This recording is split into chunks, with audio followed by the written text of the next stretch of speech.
Well, hi everyone, and welcome to Pushing the Limits. Today I have someone who's a special treat for you, who has been on the show before, and he's an absolute legend, and I love him to bits. Craig Harper, welcome to the show, mate. How are you doing? Hi, Lise. I'm awesome, but you're not. No, I'm in a bit of a mess, people. I've got shingles, a horrible, horrible virus that I advise nobody to get. It's not fun. Do we know what causes it, or is it idiopathic, as they say? No, it is from the chicken pox virus, although I've never ever had that virus, so I don't know how, it's related to the cold sore virus and all of that, which I definitely have had often. So it sits on the spinal cord, these little viruses, and dormant, and then one day when your immune system's bit down and it decides to attack and replicate and go hard out. So yeah, wow. And I've been down for the count now for 2.5 weeks. Wow. And a lot of pain. But what is it, like nerve pain, or what kind of pain is it? Yes, it's nerve pain. So this one's actually, it hits different nerves in different people depending where it decides to pop out. Mine won't hit the femoral nerve, which is one that goes right down from the backbone, quite high up in the backbone, down across the back, and then down through the hip flexor and down the leg. So I've got all these horrible looking sores. I look like a burn victim all the way down my leg and across my back. And it comes out through the muscles, if you like, through the nerves, the nerve endings, and causes these blisters on top of the skin. But it's the nerve pain that's really the horrible, because there's no comfortable position. There's no easy sort of way to lie or sit. And of course, when you're lying at night, it's worse. It's worse at night time than in the day. So I've learned a lot about shingles, and as usual, we're using these obstacles to be a learning curve. Why on earth are you doing a bloody podcast? You should be relaxing. You're important, you see. I had I had this appointment with you, and I honor my appointments. And definitely not important. And what's the typical treatment for shingles? Well, actually, I wish I'd known this 2 weeks ago. I didn't know this, but I just had a Zoom call with Dave Asprey, of Bulletproof fame, who is one of my heroes, and he's coming on the show, people, shortly. So that's really exciting. He told me to take something called BHT, butylated hydroxytoluene. Wow. Which is a synthetic antioxidant that they actually use in food additives. But he said that kills that virus. And so I'm like, right, get me some of that. But unfortunately, I was already, I only got it just yesterday because I had to wait in the post. So I'm sort of hoping for a miracle in the next 24 hours. Also intravenous vitamin C. I've had 3 of those on lysine, which also helps.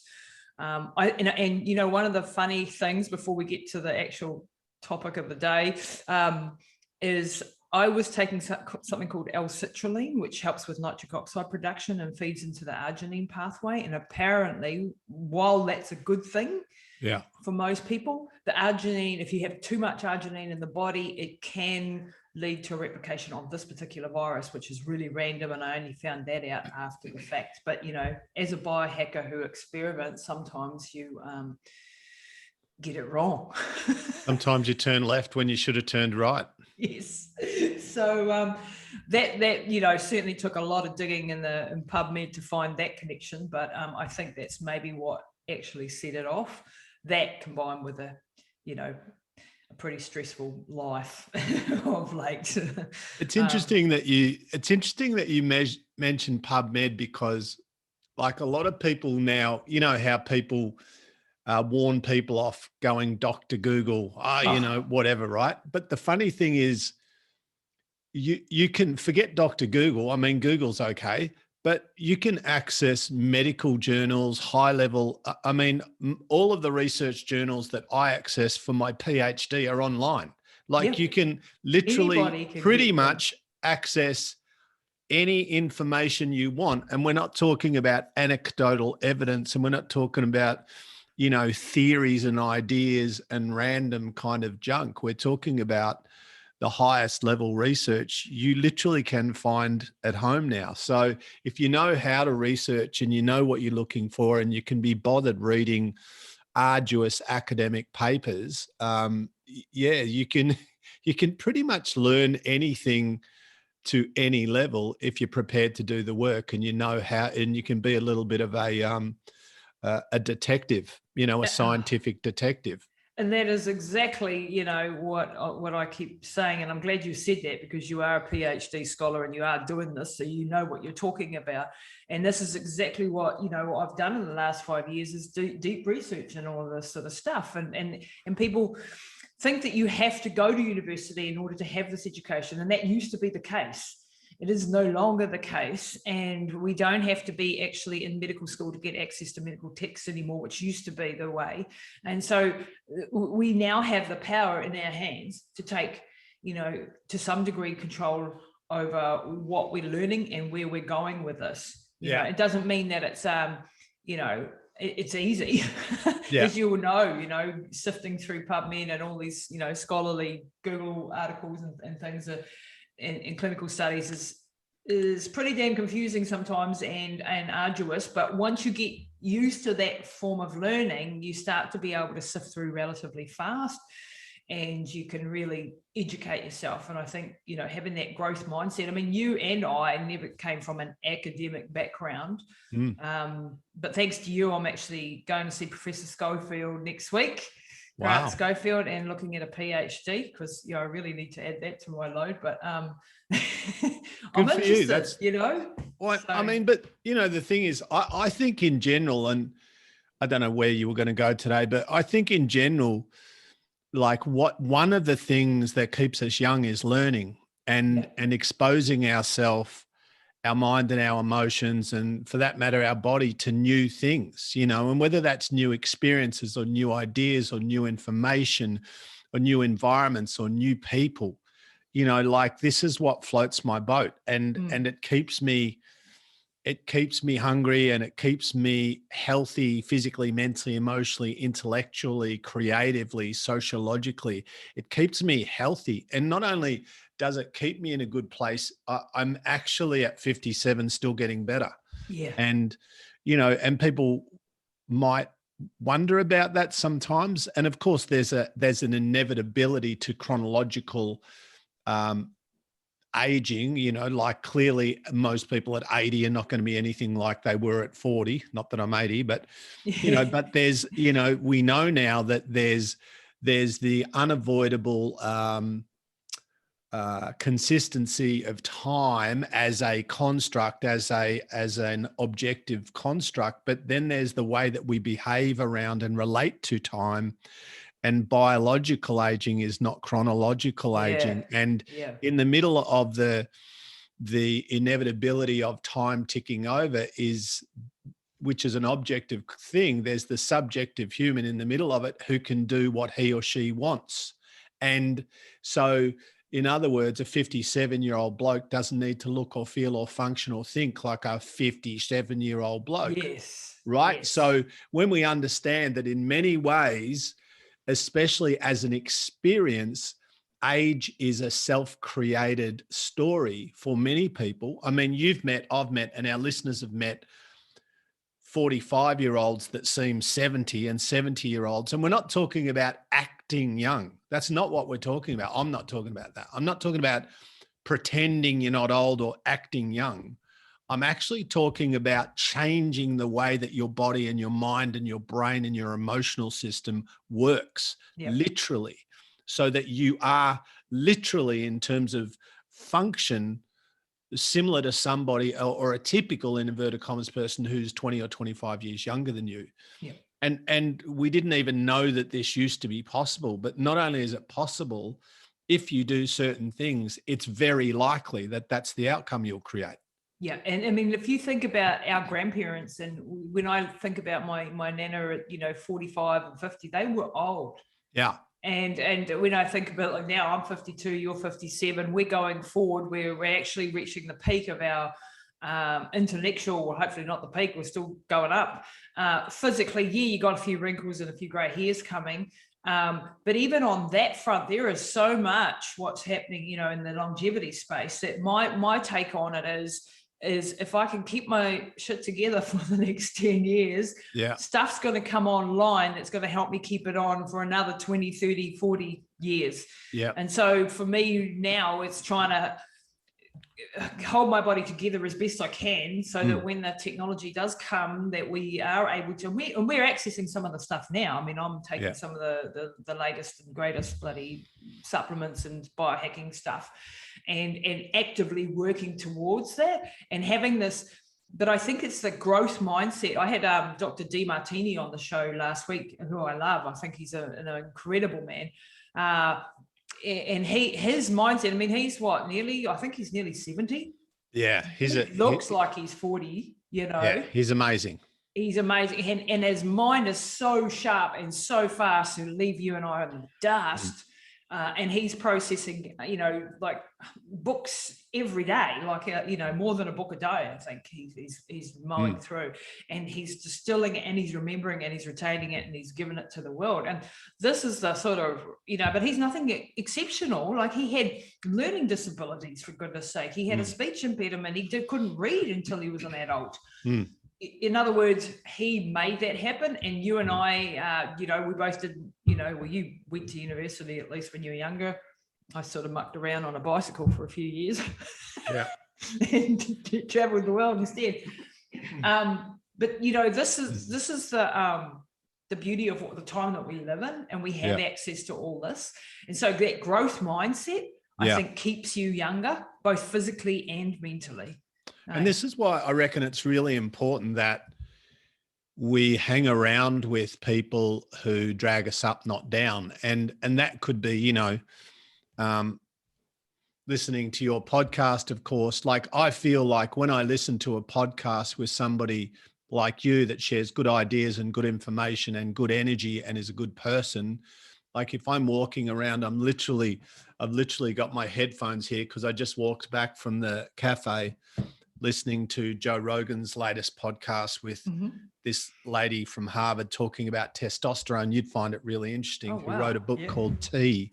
But when I'm listening to good conversations with good people, I'm fascinated and interested, but I'm stimulating myself and my mind in a good way. And I'm dragging myself up by exposing myself to good ideas and good thinking and good stories, or it might even be just something that's funny. I'm just exposing to myself to a couple of dickheads talking about funny shit, right? And I'd spend an hour laughing, which is also therapeutic and uplifting, you know? And I think there's that, I think we forget that we're always feeding our mind and our brain something, and it's just having more awareness of what am I actually plugging into that amazing thing? And not only just what am I putting in my body, which of course is paramount, but what am I putting in, you know, that thing that sits between my ears that literally drives my life. That's my, you know, my HQ. That's my, you know, my mind is the CEO of my life. So I need to make sure that as much as I can, that I'm managing my mind and my mental energy optimally. Yeah. And I think, you know, a lot of people, if they didn't do well in the school system, think that, oh, well, I'm not academic, therefore I can't learn or continue to learn. And I really encourage people, if you're listening to this and you didn't succeed in the school system, that means absolutely nothing when you're an adult. There are, you know, the school system has got many flaws and it didn't cater to everybody. So I just wanted people to understand that, you know, just like with Dr. DeMartini, he taught himself 30 words a day. That's where he started, vocabulary. And he taught himself to read, and he taught himself, you know, and Albert Einstein was another one. You know, he struggled at school, for crying out loud. But so school isn't necessarily the marker of whether you're an intelligent human being or not. It's one system and one way of learning that is okay for the average and the masses, but definitely it leaves a lot of people thinking that they're dumb when they're not dumb. And it's all about those people just taking one step at a time to move forward and becoming, you know, that growth mindset that I think is just absolutely crucial. And you talked there about laughter, and I wanted to go into that a little bit today too, because I heard you talking on Tiffany, a friend Tiffany's podcast, and you were talking how important Laughter is for for our body, for our mind, and that if we laugh a lot, we're less likely to fall victim to the whole adult way of being, which is sometimes pretty cynical and miserable. And when you think, what is it? Kids laugh something like 70 times a day, and adults laugh, I think, 6 times a day, or some statistic. Do you want to elaborate on that a little bit? Well, I used to sit down with, I don't do much one-on-one coaching anymore, just because I do, other stuff. Too big. Yep. I would sit with people and go, all right, tell me about, your exercise plan. They go, blah, blah, blah. Tell me about your career plan, blah, blah, blah. Tell me about your financial plan, blah, blah, blah. Tell me about, whatever. And they'd have systems and programs and plans for everything. And I would say to them, do you like fun? And they'd look at me like I was a weirdo. What do you mean? I go, well, what do you mean? What do I mean? Like, do you like having fun? And they're like, very seriously, like, well, of course, everyone likes having fun, And I go, great. What's your fun plan? And they go, what? I go, what's your fun? Like, is laughing and having fun important to you? Oh, yeah. Okay. What's your fun plan? And they literally, like, this idea of just integrating things into my life, which are for no reason other than to laugh and to have fun.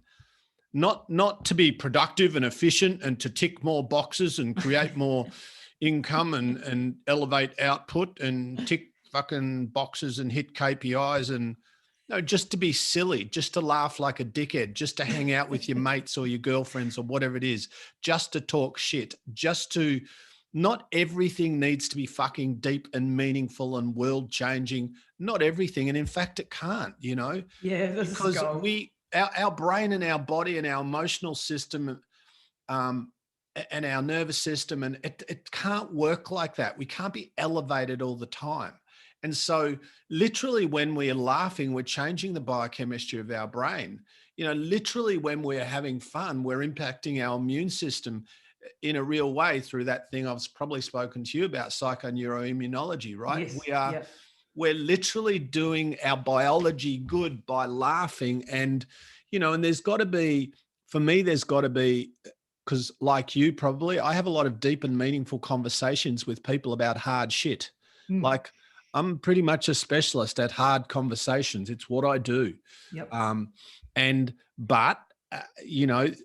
I work a lot and I study a lot. And so then there needs to be a valve. You can't be all of that all of the time, because you're human. You're not a cyborg. You're not a robot.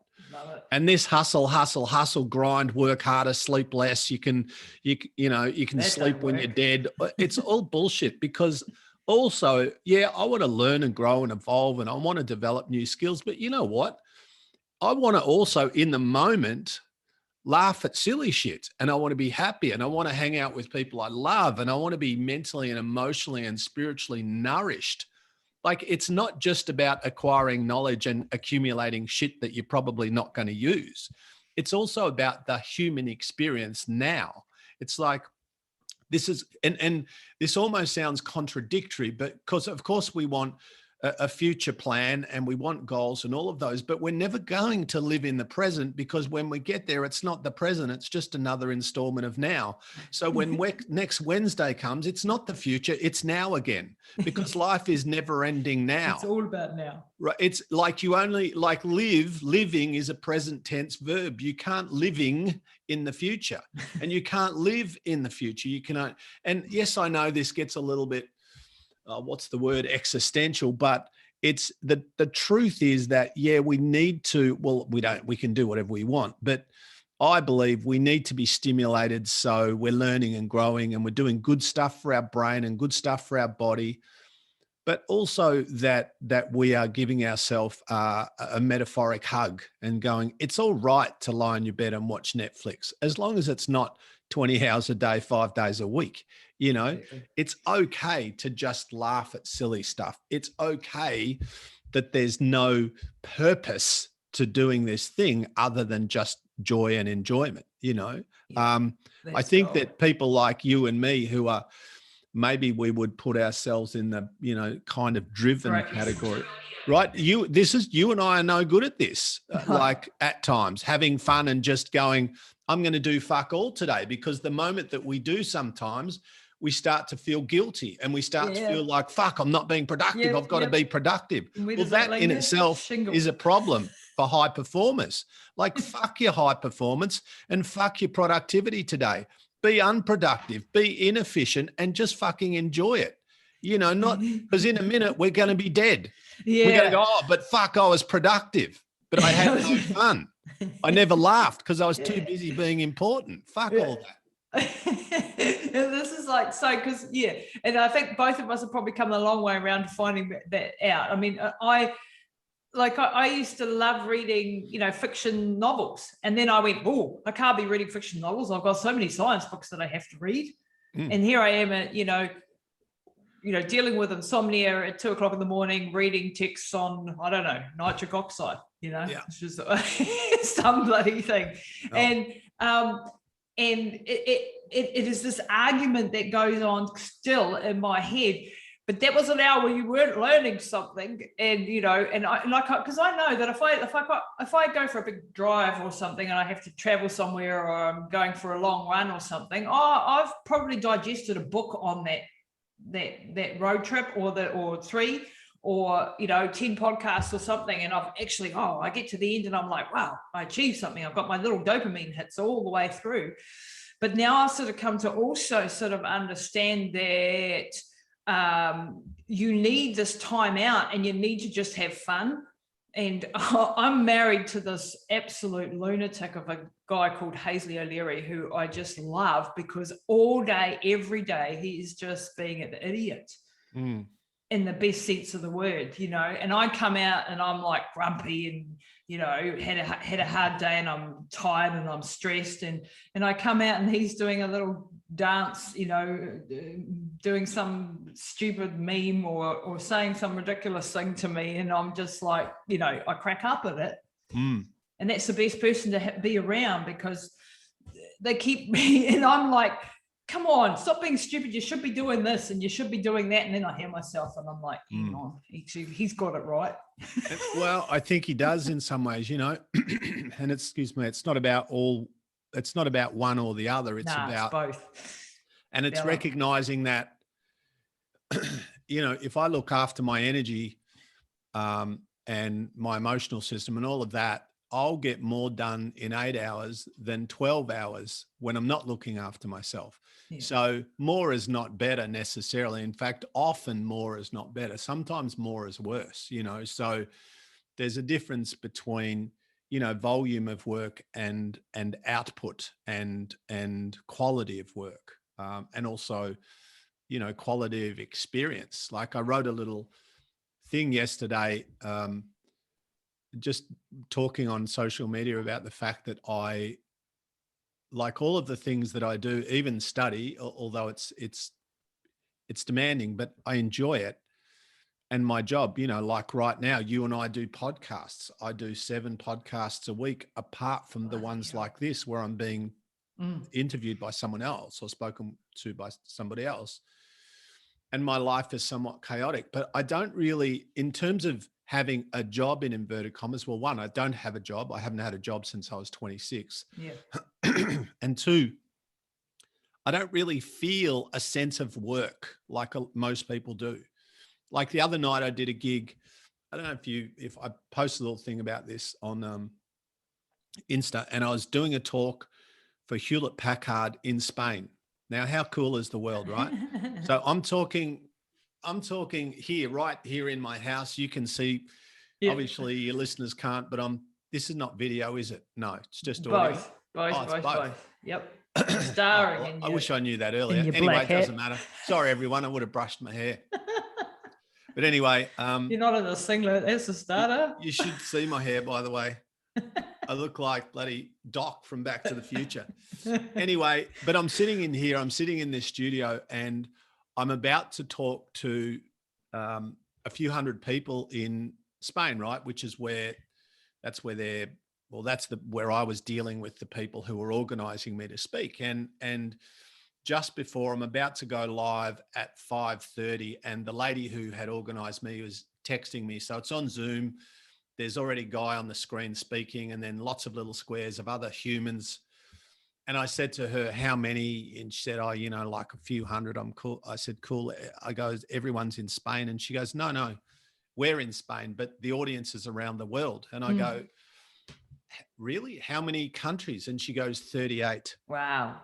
And I'm sitting here and I'm thinking, I'm wearing a black t-shirt. I'm wearing my camo shorts. I've got bare feet. You're talking to hundreds of people right? around the world. And I'm talking to hundreds of humans from this big organization in 38 countries. And I'm talking about the stuff that I am passionate about, right? I don't have to do any prep because it's my default setting. And I'm just talking. I had to talk for an hour and a half about high performance. Wow. Well, giddy up. That's like an hour and a half of breathing for me, So, so good at it. So I just had such fun.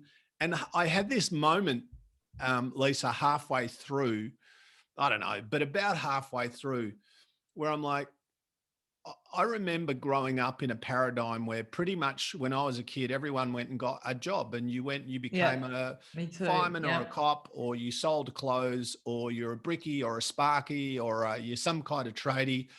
A few of my super smart friends went to university. That was way over my head. I'm like, fuck university, but there was literally about, I don't know, 50 jobs in the world. Yeah. This is where, it's like there was only 50 jobs, and everyone or nearly everyone fitted into one of those 50. There was a few other ones, but for the most part, nearly everyone fitted into about 50 jobs. It's one of those boxes. And I'm sitting there going, I won't say what, but I'm earning pretty good money.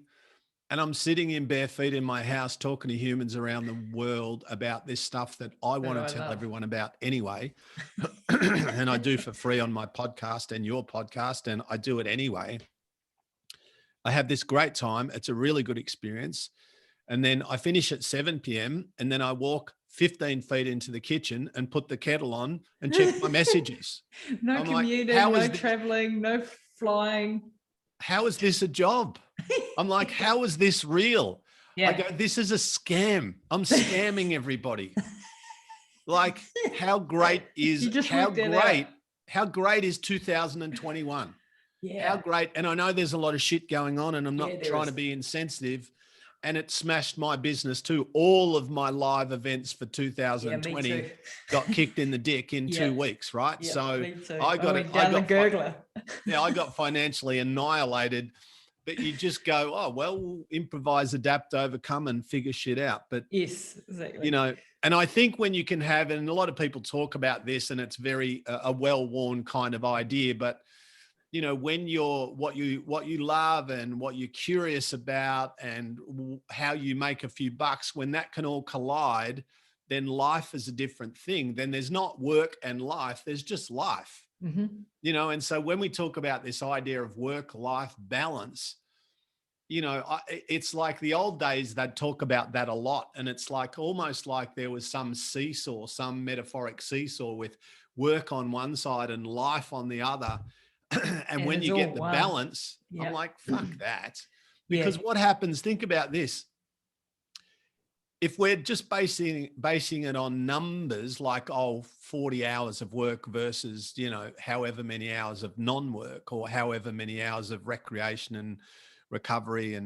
But if you're doing even 20 hours of a job that you hate, that's going to fuck you up. Yeah. That's going to mess with you physically, mentally, and emotionally. That's going to be toxic. That's going to be damaging. That's going to be soul destroying versus something else like me studying 40 hours a week, working 40, 50 hours a week, doing 90 in total, depending on the week, and loving it and going, I feel better than I've ever felt in my life. Yeah.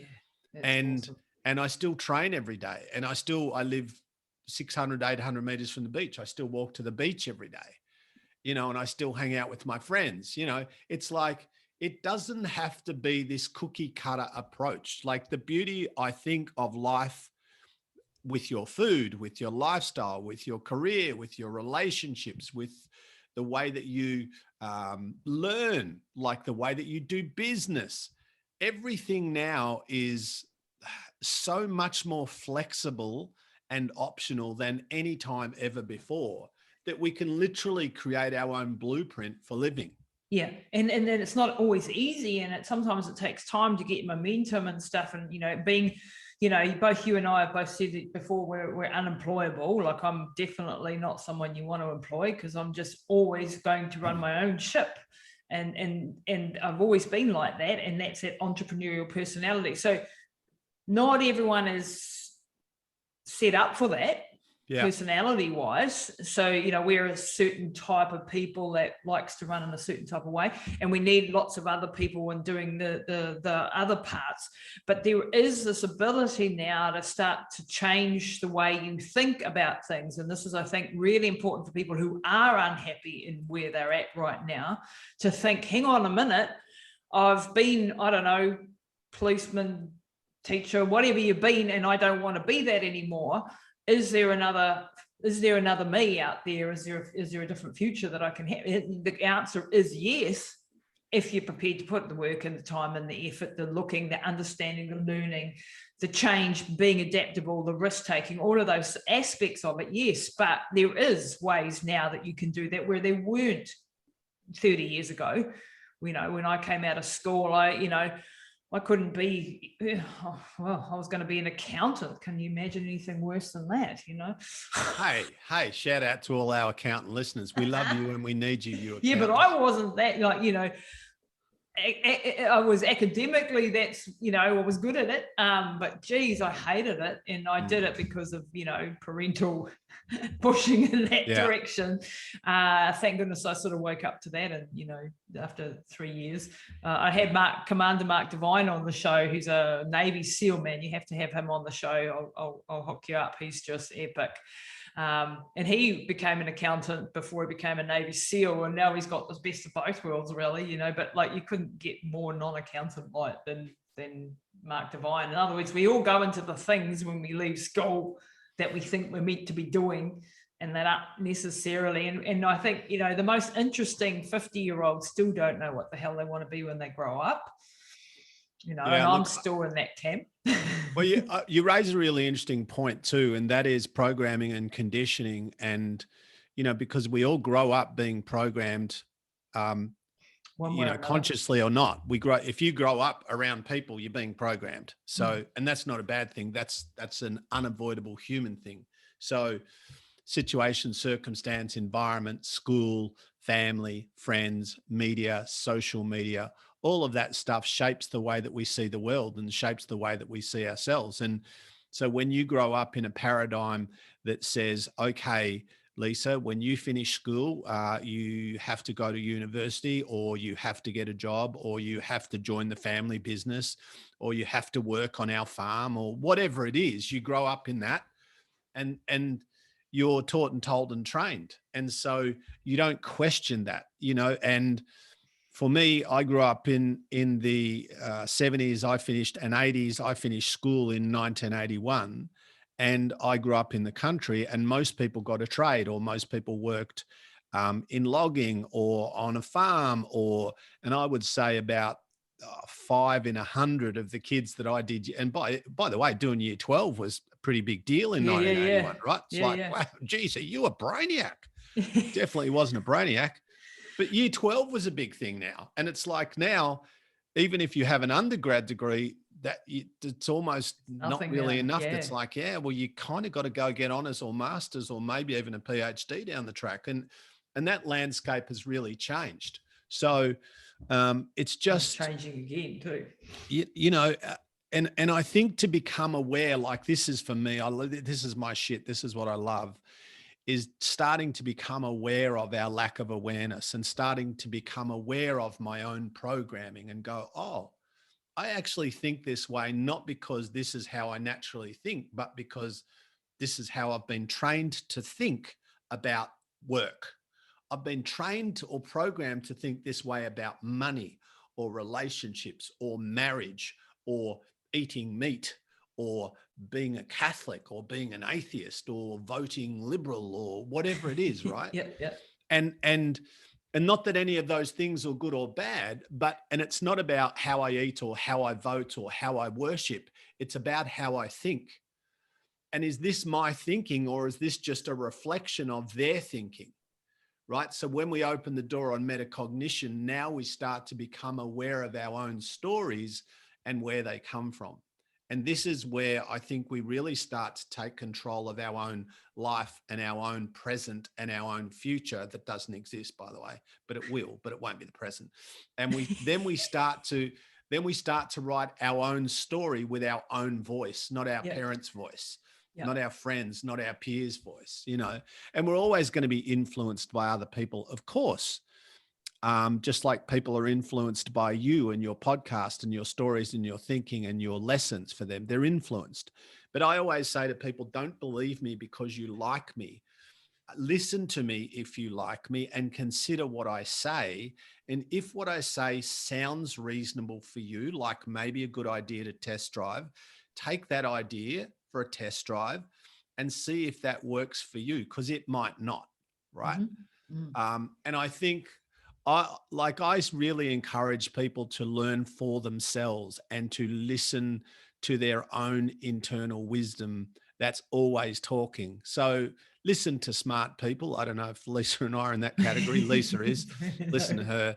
Definitely not. But at the same time, do your own, like learning through exploration and trial and error and personal kind of curiosity and drive. For me, it's like I opened my first gym at 26, first personal training center in Australia. There weren't any.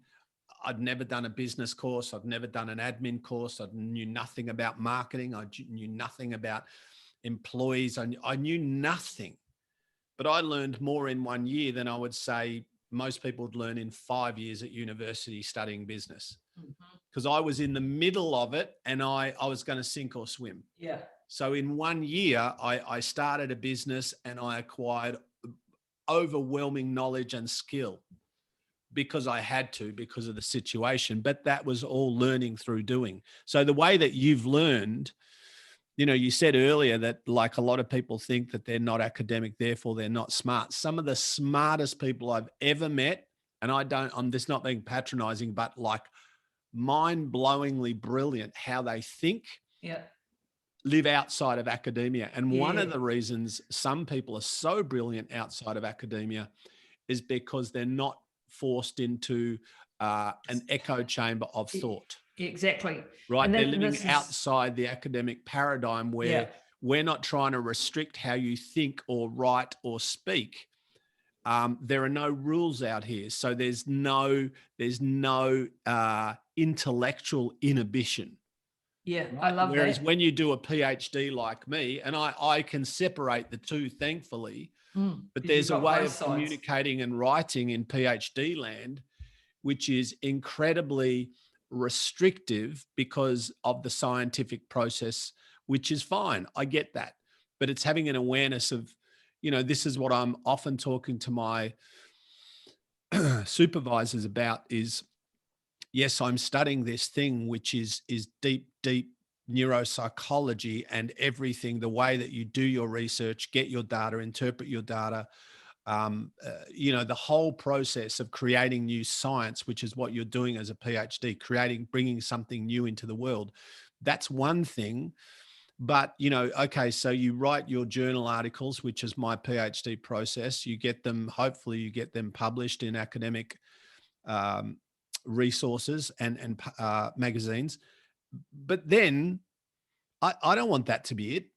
I'm going to write a book when I finish about all of my research, totally in layman's terms, so that people can use the knowledge, so that people can, because that's the value. For me, handing in some papers and going, oh, Craig Harper's an academically published author, that's cool, but it's not, I'm so respectful of people who have had hundreds of things published, but that doesn't blow my socks off. I'm not really, you really hang your hat on that in academia. Oh, how many things has he or she had published, right? Publications, which is cool. And they're all smarter than me, but I'm like, that's cool. But I want to connect with the masses, not the few. And also, by the way, people who read academic papers, they're reading it generally, just like I am right now, for a specific reason, which relates to their own research. Mm-hmm. You know, there ain't too many people like you. You're one of the rare ones who just thumbs through fucking academic journals for fun to make your life better. Yeah, and that's just, it's some real gold. So you've got the wisdom of having lived outside of academia and being a pracademic, as our friend Paul Taylor says, and then actually seeing because this is a discussion that I had when I was talking to someone about doing a PhD, and they said, but then you're going to become a part of the establishment and you're going to be forced into this box. And I said, nah, not necessarily, because yes, I can see where you're coming from, but you can take that because you have that maturity and that life experience, and you can fit yourself into the box that you have to fit in order to get those things done, that research done, but you don't have to stay there. That's what, one of my things has been, I don't want to spend however many years doing a PhD and then that's not out in the world. Like, to me, that needs to be then taken out of the academic journals, wherever you got it published, and then put out into a book or something where it's actually shared, like you say, with the masses, because otherwise it just collects dust like, your MA does, or your whatever, that sits on your bookshelf, and hey, you got your exam, your piece of paper, but you didn't actually do anything with it. And of course, lots of people do things. They go and they're in research, and they're furthering research and so on. But my approach, and I think yours is too, is to be able to communicate that information that you've learned and then share it with everyone, so that they can actually benefit from it, and not just the people that are in academia. And the other thing I see after interviewing hundreds of doctors and scientists and people is that they are actually, the more specialized they are, the more inhibited they are by what they can and they can't say. And while they need to be doing that because they need to protect what they are doing in their studies and what they're allowed to and what they're not allowed to do and say, it also is very inhibiting. And they don't get the chance to actually express what they would actually like to say. And that's a bit of a shame, really, because you don't get to hear the real truth, and they're qualifying everything flat stick. I reckon you're exactly right, but they don't need to be that. And the reason that a lot of academics are like that is because they get their identity and sense of self-worth from being an academic. Yeah. And they're way more worried about three of their peers hearing something that might not be 100% accurate and then being reprimanded, or rather than just going, look, I always say to my super academic friends when I talk with them, not everything that comes out of your mouth needs to be research-based, right? You can have an idea and an opinion. In fact, I want to hear your ideas and opinions. Yes, and you're educated. That's well-researched. And as for the idea of you becoming an academic, no, you go, you do your thing, you study, you learn the protocol, the operating system, and you do that, you go through that process, but you're still you. Right. And you and I both know there are lots of academics who have overcome that self-created barrier, like Andrew Huberman. Yeah, I love. And who we love, who, for people listening, here's Huberman Lab on Insta. And there's quite a few academics now, like the one that I spoke of before on Joe Rogan. She's a Harvard professor. She's a genius. And she's just having it's a 3-hour conversation with Rogan about, really interesting stuff. And so there's been a bit of a shift, and there is a bit of a shift because people are now, the smart academics, I think, are now starting to understand that used the right way, that podcasts and social media more broadly are unbelievably awesome tools to share your thoughts and ideas and messages. And by the way, we know you're a human, and if you get something wrong every now and then, or whatever, it doesn't matter. Well, will get. You watch on social media. Dr. Rhonda Patrick's another one that I follow. Do you follow her? Yeah. Fantastic lady. And you watch some of their feeds on social media, and they get slammed every day by people who are pretending to be bloody more academic than her. And that just makes me laugh, really. I'm just like, wow. But, you know, they have to put up with all of that. And the bigger your name and the more credibility you have as a scientist, the more you have to lose in a way. You know, even David Sinclair, another, you know, brilliant scientist who loves work. And I love the fact that he shared us with, you know, all his research in real time, basically, you know, bringing it out in the book Lifespan, which you have to read, and getting that out there in the masses, but rather than squirreling it away for another 20 years before it becomes part of our culture and part of our, you know, clinical usage, you know, like that. We ain't got time for that. We have to, you know, we're getting old now. I want to know what I need to do to stop that now. And thanks to him, you know, I've got some directions to shoot him. Whether he's 100% there and he's got all the answers, no. But he's sharing where we're at from a progress. And science, by its very nature, is never finished. We never have the final answer, because and if someone thinks they do, then they're wrong, because they're not. We're constantly iterating and changing, and that's the whole basis of science. Well, just think about the food pyramid. That was science for a few decades. And lots of people still believe that shit. That's the scary thing, you know, because now that's filtering still down into the popular culture, that that's what you should be doing, you know, eating your Weet-Bix and God knows what, you know, and this is the scary thing, that it takes so long to drip down to people who aren't on that cutting edge and staying up with the latest stuff, because they are basically regurgitating what was 20 years ago and not what is now. Now, Craig, I know you've got to jump off in a second, but I wanted to just ask you one more question, if I may. They're completely different, but I wanted to go there today because I'm, you know, going through this bloody shingles thing. Your mate Johnny, that you train and who you've spoken about on the last podcast, who had a horrific accident and amazingly survived, and you've helped, and he's helped you, and you've helped him learn life lessons and recover. But he's in constant chronic pain. I'm in constant chronic pain now since 2.5 weeks. For frick's sake, man, I've got a new appreciation of the damage that does to your psyche. Like I just said to my husband today, like I've been on certain drugs, you know, antivirals and pain medication. I can feel my neurotransmitters are out of whack. I can feel that I'm becoming depressed. And I have a lot of tools in my toolbox to deal with this stuff. I am freely sharing this, because what I want you to understand is when you're dealing with someone who is going through chronic pain, who has been on medications and antibiotics and God knows whatever else, understanding the stuff that they're going through, because I now have a bit of a new appreciation for, well, this much of an appreciation for someone like Johnny's been through.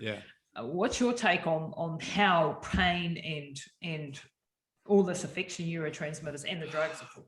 Do you know what? You've got 2 minutes, mate. Yeah, no, I'm actually going to I'm going to hook you up with a friend of mine. His name is Dr. Cal Fridman. He is super smart, and he specializes in pain management, but he has a very different approach, right? He's a medical doctor, but look, in answer to, I talked to Johnny about the pain a bit, and we use a scale. Obviously 10 is 10, 0 is 0. There's never a 0. Every now and then it's a 1 or 2, but he's never pain free. Because he has massive nerve damage, and sometimes he just sits down in the gym and he'll just, I'll get him to do a set of something, and he'll sit down, and I just see his whole face just grimaces, and he goes, just give me a sec. And his fists ball up. He goes, just wait. And I go, what's going on, mate? And he goes, it feels like my whole leg is on fire. Yeah, I can so relate to that right now. On fire, right? And like literally on, like burning, like excruciating. And I don't think there's any, I mean, obviously if there was, we'd all be doing it. There is no quick fix. There is no simple answer. But what he has done quite successfully is changed his relationship with pain. And so there is definitely 100% definitely a cognitive element to of course, the brain is, because the brain is part of the central nervous system. Of Mm. course, the brain is involved, but there's another element to it beyond that, right? So I'm going to tell you a quick story that might fuck up a little bit of Dr. Cal if you get him on, but he's done a couple of presentations for me at my camps, and he's been on my show a little bit, but he told this story about this guy at a construction site that was working, and he had a workplace accident, and builder shot a like a 3-inch nail through his boot, through his foot, right? So the nail went through his foot, through the top of the leather and out the sole, and he was in agony, right? And he like, fell down, whatever, and he's just rolling around in agony, and his mates kind of like, they didn't want to take anything off because it was through the boot, through his foot. Yeah. So they waited for the ambos to get there, and they gave him the green whistle, the whatever that is, the morphine. Didn't do anything. He was still in agony. Wow. And then he was in agony. Anyway, they get him into the back of the ambulance, and they cut the boot off, and the nail has gone between his big toe and second toe and didn't even touch his foot. Oh, wow. In other words, psychologically, there was no injury. Yeah. But the guy was literally in excruciating pain. Yeah. He was wailing. Yeah. And they gave him treatment. It didn't help. He was still in pain. Yeah. So there is an element of what that tells us is our mind can create real, not perceived, but real pain in the body.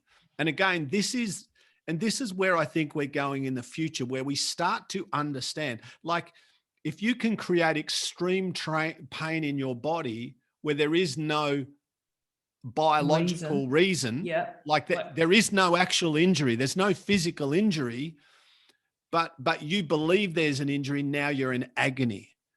I think about, and there's a really good book called Mind Over Medicine by a lady called Lissa Rankin, which we might have spoken about, Lissa, Lissa Rankin, Mind Over Medicine. And she talks, what I love about her is she's a medical doctor, and she gives case after case after case of healing happening with the mind, where people think, placebos and nocebos, people getting sick where they think they're getting something that will make them sick, but it's nothing. They actually make themselves sick. And conversely, people getting well when they're not actually being given a drug, they're being given nothing, but they think it's something. Even this, and this is fascinating, this operation, this pseudo operation they did. Oh, the knees. People with knees. I read that one. Yeah, amazing. I read that study. So look, pain is something that even the people who are experts in it, they don't fully understand. Well, I just like that. Just if I can interrupt you there very briefly, because I've been studying what the hell nerve pain, and I'm like my sores are starting to heal up, right? So in my head, I'm like, well, I should be having less pain. I'm getting more pain from the burning sensation in my legs and my nerves because it's nerve pain.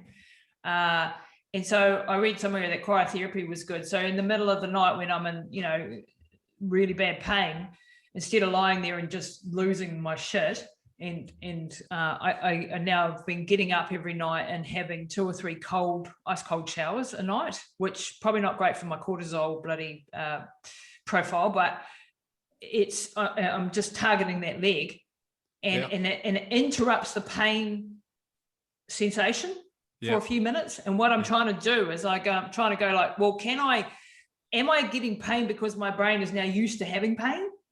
And it's sending those messages even though there's no need, the sores are healing. That is am possible. I breaking, and I can break the pain for about 10 minutes and then it will come back in again, but I'm continuing on with that idea that I can interrupt that pain flow.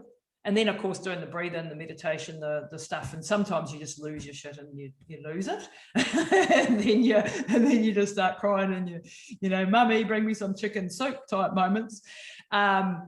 But it's a really interesting. So I mean, I just like to look at all these shit that we go through and then saying, well, how can I dissect this and make this a learning curve? Because obviously done something wrong. But I feel for people that are going through years of this.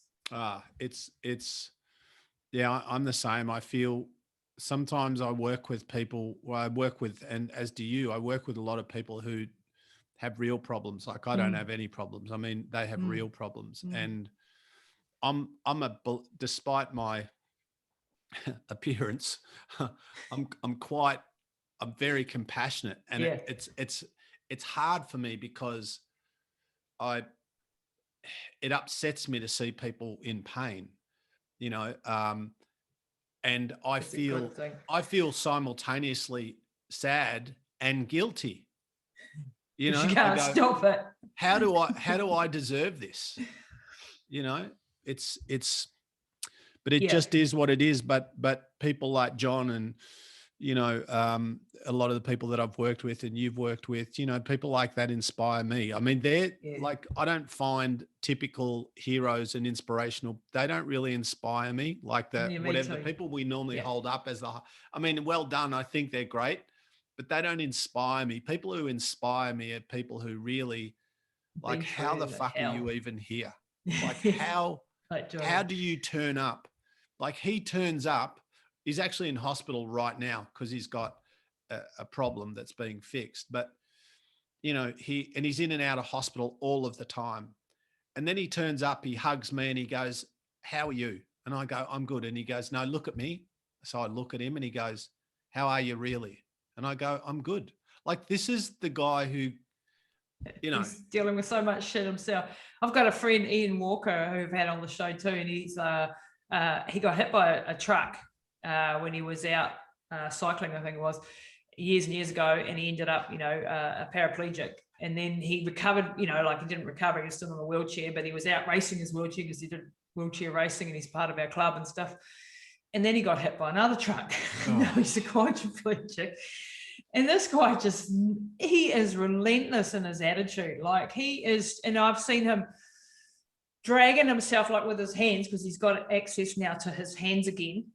And, you know, after working for the last couple of years, and he like on a walker frame thing, dragging himself 2 steps and, you know, taking a little video of him dragging his feet. The feet aren't working. They're just being dragged, but the relentless attitude of the guy, like, I'm just like, you're the freaking hero. You're amazing. Why aren't you on every bloody magazine cover? Why aren't you like super famous? You know, like those are the people that really float my boat. Yeah. And I wish it was I'm with you. I wish they were on the front of the boxes and the packages and the magazines and, you know, but hopefully we're moving in the right direction. Yeah. Craig, you've been wonderful today. Thank you so much for your time. I will have you back on again, no doubt, because you're just legend and I loved hanging out with you, mate. Awesome. Thanks, Lise. Appreciate you. See everyone. See you, mate.